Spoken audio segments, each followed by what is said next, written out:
So I hope everybody it's great, and welcome to our first webinar.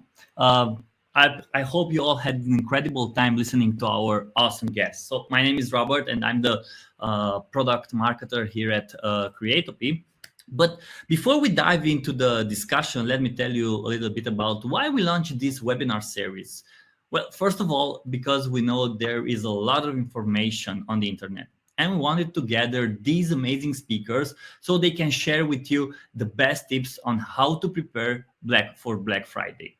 But secondly, because we want to do a monthly webinar series about different topics in digital marketing and everything that digital marketers and advertisers would be interested.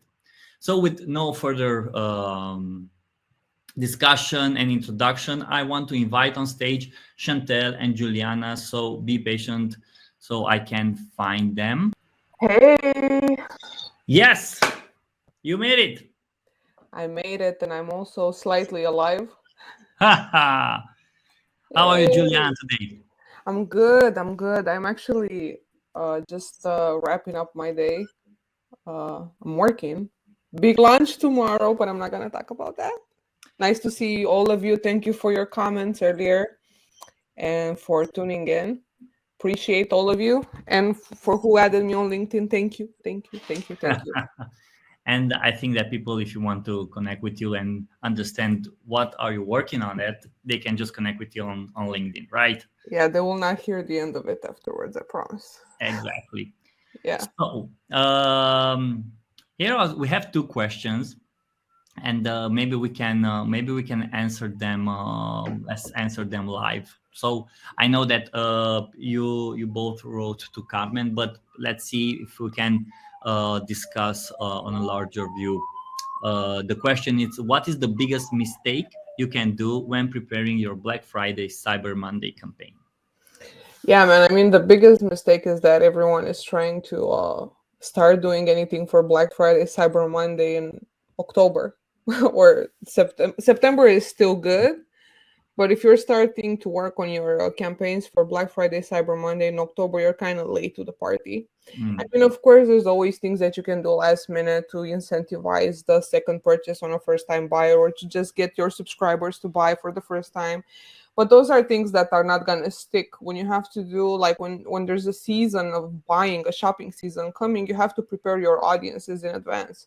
So the rule of thumb says that you should start preparing your audiences in July, August, just to make sure that when you're getting those subscribers back then, or you're getting the first time buyers, you have enough time to nurture those audiences. So you make sure that on Black Friday, Cyber Monday, they will convert or they will buy the second time. This way, your CLV grows and you're being more profitable. You're not just spiking your revenue, because revenue is a vanity metric. Hmm. Yeah. Well, that's a great question, and I hope people understood. And now let's get to the second question. Well, that's a little bit longer. So here we go.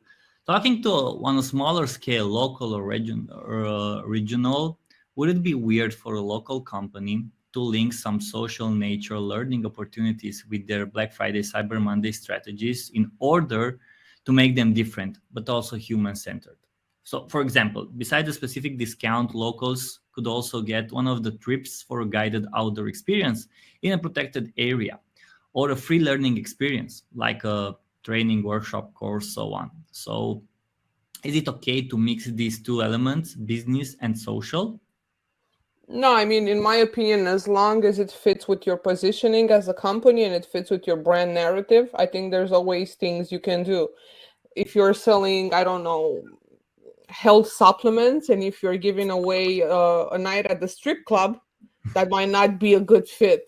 But if your company is in a positioning that sustains and supports social movement and culture movement, I think it's really cool to try to incentivize or improve loyalty or improve customer satisfaction by offering them different opportunities. I think sky is the limit, and I think if you are doing just 1% more than you do in terms of creativity on a campaign, you're doing better than 90% of the industry, because marketing has just become lazy as fuck. So right now, no one is just like, 15% off, 10% off. And you're just like Al Pacino in, what was that movie? When in Scarface, right? When he's with his shotgun and he says, hello to my little friend. And there is just like 20% discount, 20% off, 10% off. So, Timea, I hope I'm saying your name right. Yeah. If I'm not, I'm sorry. But I think it's not weird. I think you should, when you're doing different types of extra incentives, you should make sure that they fit with your company positioning and with your brand narrative and with your values.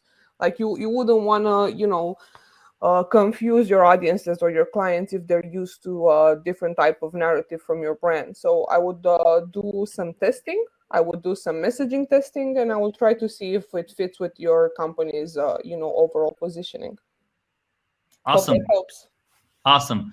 So while you answer the question, Chantel, I will also invite Chantel on the stage. And Yay. if people are still having questions, it will be great to answer. But while we are still waiting for Chantel, I have a question for you. So, when you should start doing the research for a Black Friday and Cyber Monday campaign? Because you said that we have to launch the campaign somewhere, I don't know, working on it on July, August. But when you should start the research. Yeah, well, that's the whole gist of it. Like you want to start working on it from July, August. And a part of the whole strategy is the research, and of course, selecting your audiences, deciding which are the people that you're going to focus on nurturing in the next period. So everything starts with two types of research. You do qualitative research and quantitative research. The Hmm. quantitative research, it's easy to do if you're using a CDP or a CRM or whatever, and you can look at things as, as I was mentioning, recency, frequency, and monetary value to identify which are your most valuable customers. And then you take those customers and you put them on a qualitative research path where you find out, like if they're actually satisfied with your product, what was their experience, what's the situation with your customer support. So you always want to do qualitative research and quantitative research at the same time, if possible, Mhm. because they cannot exist without the other. Like otherwise, if you're just segmenting your audience in Klaviyo or in, I don't know, in Facebook, and you just start blasting the shit out of everyone with ads, it's like, okay, it's great, you got the numbers, but that doesn't mean that these people might actually have a relationship with you or feel something with you. Hey. Hey, Chantel. Hi, everyone. Hey. Oh, so Chantel, I know if you heard the question I asked Juliana, I will ask you. I also want to hear your answer. So when you should start doing your research for a Black Friday and a Cyber Monday campaign? All year, if possible. So, I mean, when one Black Friday, Cyber Monday campaign completes, you of course want to focus on compiling all of the learnings and all the metrics so that you can then use that for all of the coming campaigns.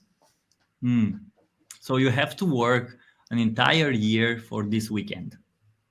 Pretty much, yeah. It's, the stakes are so high. There's so much money on the table that it doesn't make sense not to start your planning the year before when you're running, the previous year's campaign. So that means that next week we will do another webinar for the 2022 Black Friday and Cyber Monday, right? Exactly. So I'm waiting other questions, but I have a question for both of you. So creativity is a huge part of the online advertising experience. And do you have any example of an advertising campaign that has been successful because of the creative used and not because of the platform where it was published? I'll let Chantel take that first because I'm not the most creative person. I'm most like an operational freak.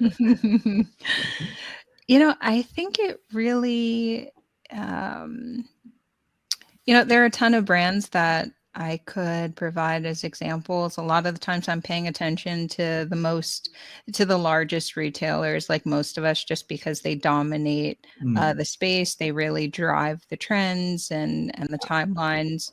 Um, a lot of the brands right now are doing really cool campaigns with influencers.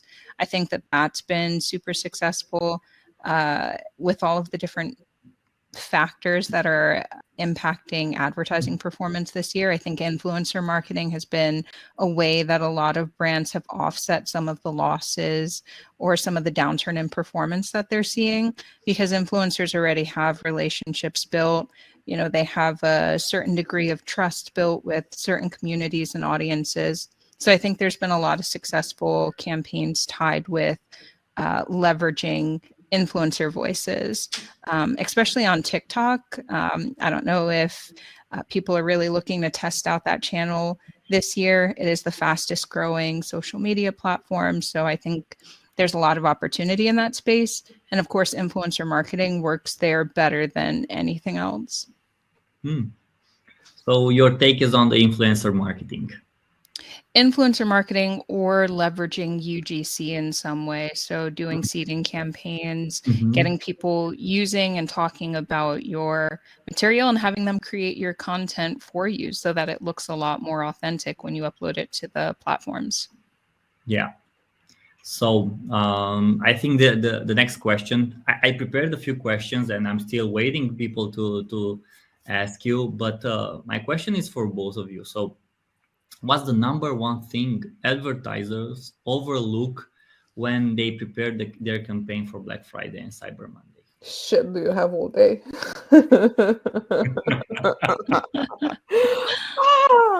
Yeah. You want to go first, or should I go first? Or I'll let you take it first. oh man, I mean, listen. There's a lot of things happening wrong in advertising. But I think the thing that I want to point out the most is the fact that advertisers work with a lot of dirty data. So when you're working with dirty data, you're gonna do stuff that doesn't, stick to your profit. It's just, revenue. I told you periodic revenue inflating. And you're thinking like, oh my God, I'm big money right now. I'm making all this money. Look at me, everything looks good. You post on LinkedIn, everyone is like, like yourself celebrating yourself. But then, the month passes and none of those customers that you acquired in that month come back in the next life cycle and buy again. So I think the biggest problem with advertising right now is that it's table stakes, right? So besides the companies that Chantel was mentioning, which are like the big brands that set the boundaries and the standards for how you should, advertise, then is the rest of us, and the rest of us, unfortunately, we do not learn our lessons. So the biggest thing that happened this year, which I really like, is what iOS 14.5 did and changed everything that we were used to for doing ads. So right now, if you're not being creative and if you're not using clean data, you're just gonna throw money out of the window. And if you look on Twitter and if you just look for Facebook ads or for iOS 14 in terms of these topics, you'll see how people are constantly complaining of getting their revenue erased and they're not acquiring customers that matter. So if you're in advertising, your best bet is to start collecting zero-party data and use that zero-party data to try to build different types of behavior on the website, post-purchase or pre-purchase. And that data about intent, about preferences, about different things that you can personalize afterwards in the customer journey is going to be able to help you create better targeted ads. Because of course, the creative part is very important. And thankfully, we have companies like yours that can help with, people like me that have zero imagination. But from a data perspective, yes, I think that's the biggest problem. And I think it's something that I think in January, February this year, we're going to see a lot of companies shutting down just because they don't want to learn their lessons. So it's going to be a very interesting thinning of the herd. And I hope I said that right. I'm very tired right now, but yeah, it's definitely, I'm gonna spell it out. Let me see. I think I wrote it right. Oh. There you go. Yeah, data. Yeah. Chantel, what's your take on this one? I totally agree with you. I think that not paying attention to the data, not being close enough to the data, constantly monitoring it and understanding what the data is saying. So a lot of people, throw a lot of money at their problems when it comes to advertising. And sometimes more money isn't exactly the solution that you need to go with, because then you're really going to diminish your returns if you're not getting a significant amount of conversions based on how much money that you're throwing at things. So I think that having some really well-defined metrics in advance based on previous performance, based on what your goals are for the outcome of Black Friday, Cyber Monday is really important. Knowing, ROAS versus media efficiency ratio, understanding what that is, knowing your margins, which products are the most successful bestsellers, and really knowing your limits, because it can get really competitive. So you may be tempted to try to outmaneuver some of your competitors, and how low can you go, but that's not always going to yield the biggest profits for you when you're coming out of the season. Facts. Yeah. So Miruna asked us an interesting question. So here's what she said. Could you talk a little bit about a Black Friday or Cyber Monday campaign that lives in your head rent-free? Is there something that impressed you? If so, on what level, like messaging, visuals, approach? And by the way, it can also be a bad campaign. Example, because we all know that have a huge impact on consumers, viewers, and customers. So what's your take on this? Like, do you have any campaign that it's in your head rent-free, like a Black Friday, Cyber Monday campaign?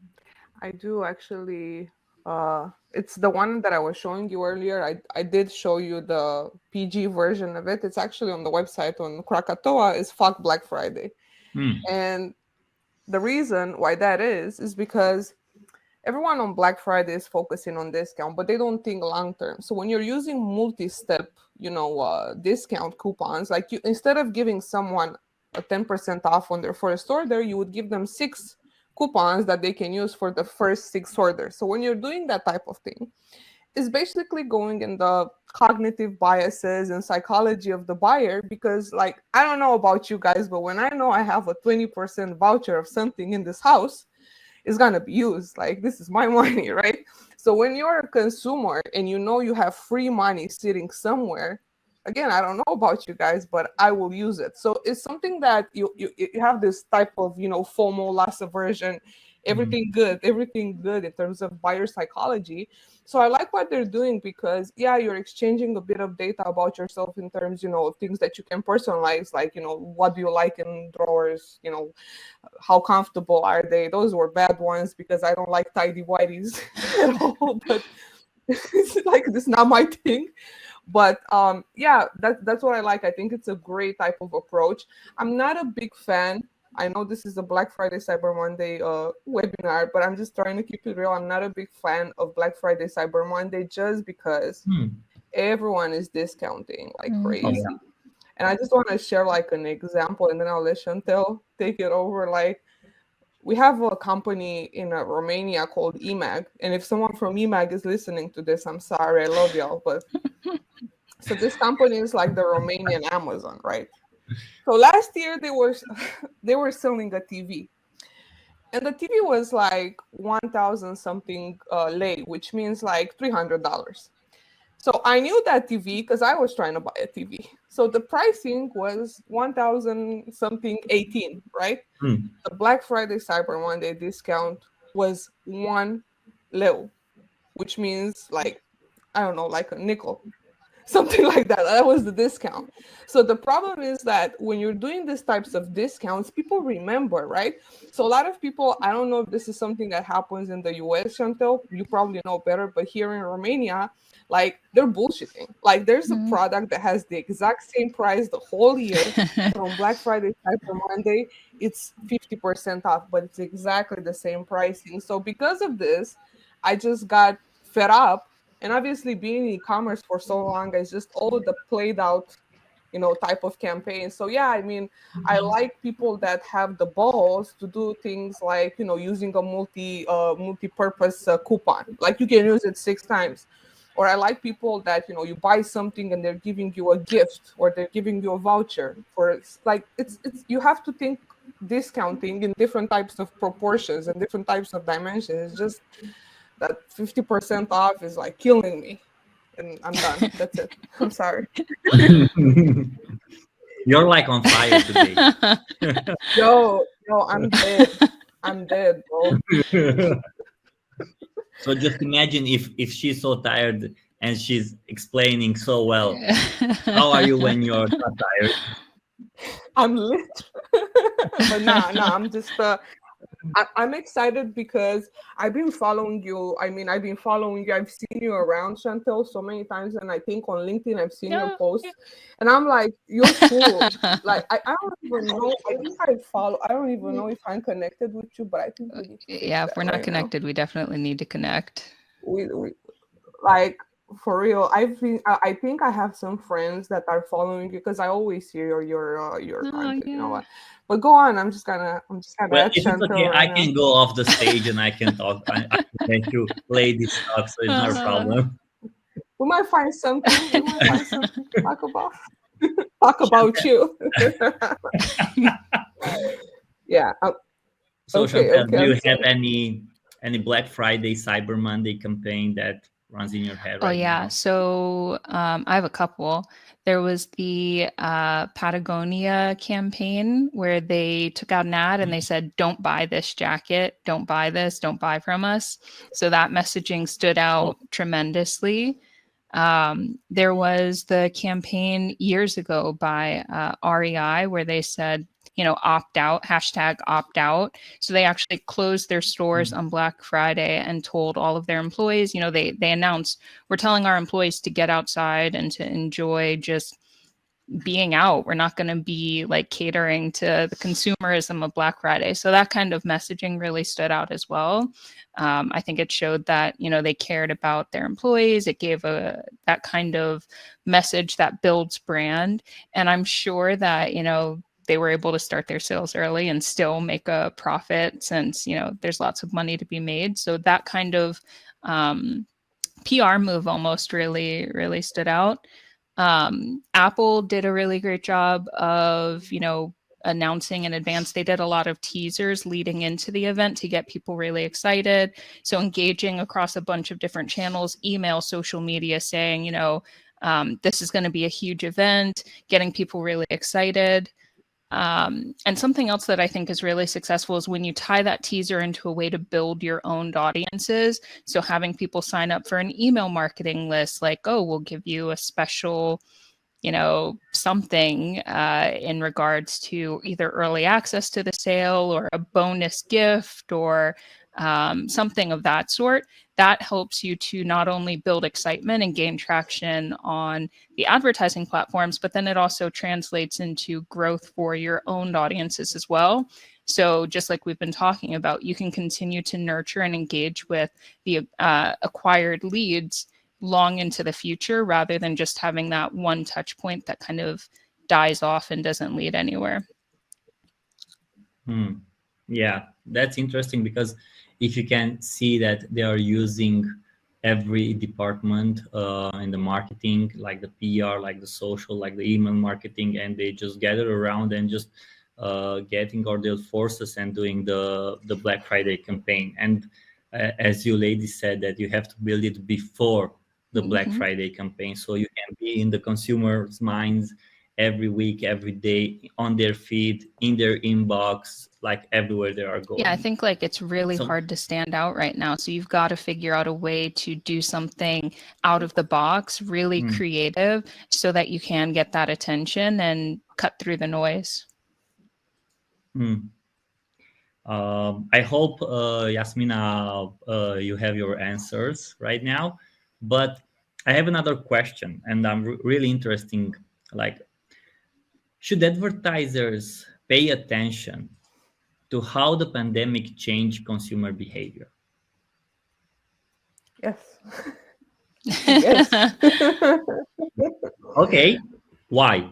I know it was a trap question.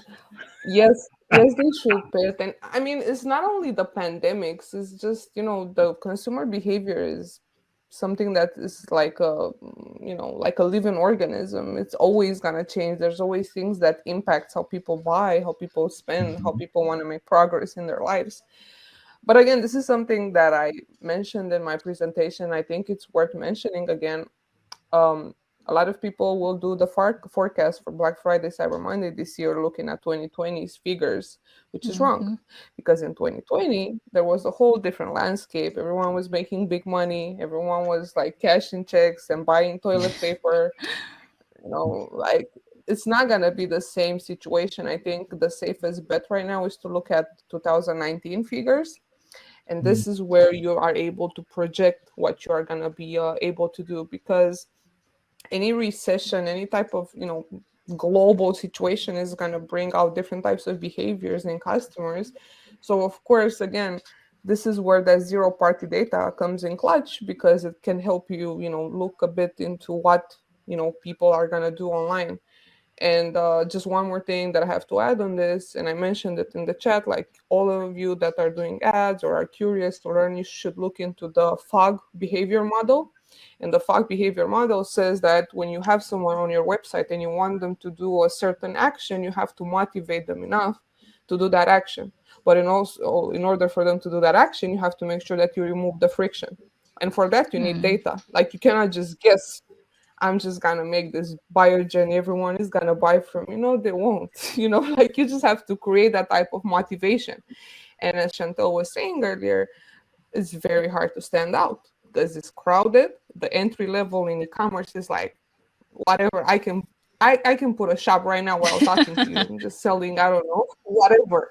Like, it's that easy to get into e-commerce. So if you want to like just jump and don't swim in the sea of sameness, as how Pep always calls it, like, you just have to make sure that you're collecting data and making informed decisions. And consumer behavior is always, again, it's a living organism.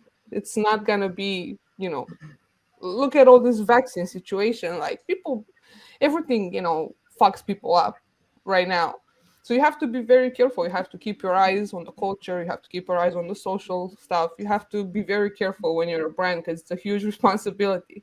mm. Yeah.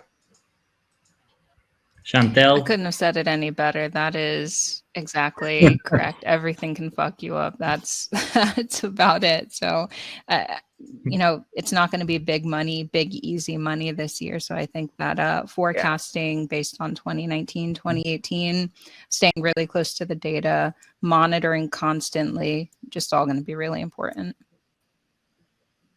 Yep. Awesome. So, if there aren't any questions our audience will ask, I will have a final question. And here's my question. So, think about a single lesson, one lesson people can take from this webinar and go home or their job or their office and execute on it. Chantel, I'll let you go first because I talk too much. I would just say flexibility. Like this year is going to be unlike last year.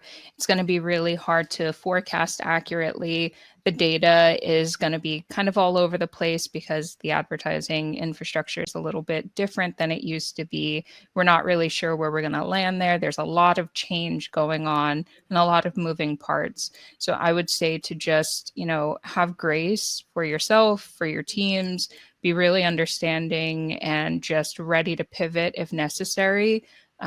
Flexibility is just the name of the game. Just be willing to roll with the punches.